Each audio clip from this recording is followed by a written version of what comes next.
Welcome to Every LA Talks with Los Angeles real estate agent Matthias Baker Mazzucci.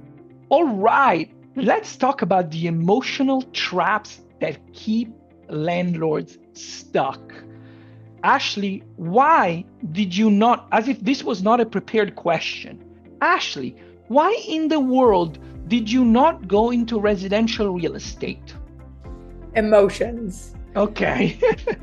Landlords, property owners tend to have emotional ties to their real estate. And I understand you've owned a property for a long time. You've put your blood and sweat into the deal. It's hard to let it go. But what we want to look at, what I like to look at, are the numbers. Mm-hmm. Can you improve your position? Because at the end of the day, the reason you own the real estate is to build wealth. Yes. You don't own it so that it can be, that safety net, so that it could be that safety clutch. And you want to make sure that you don't hold on to a property because of the memories.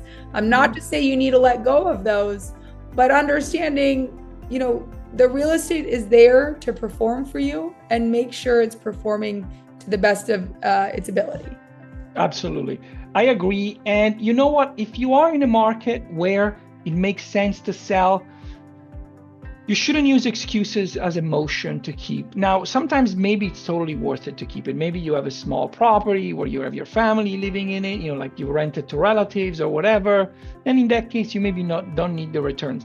But generally speaking, remember that, it's better to keep emotion out of the equation.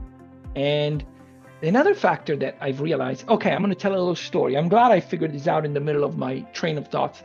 Fear of change. I used to have an archery teacher, a Zen archery teacher, if you don't know this about me, which not a lot of people do. They used to say this. He used to say, you have to resist change until it's inevitable, and then you have to embrace it. So it's just like the tension of you're resisting, and then you gotta let go. You gotta let go. When you let go, you gotta embrace the let go. Don't flinch on the let go. So it's extremely important to embrace change when it happens. And when all the signals are there, if it's not building wealth for you, think about selling. If it's building wealth for you, then you're all good. You don't need to make any changes. But if you're stuck between your gut and the numbers, I think you should trust the numbers a little bit more. I like that. Yeah. All right. Thank you for joining us in this video.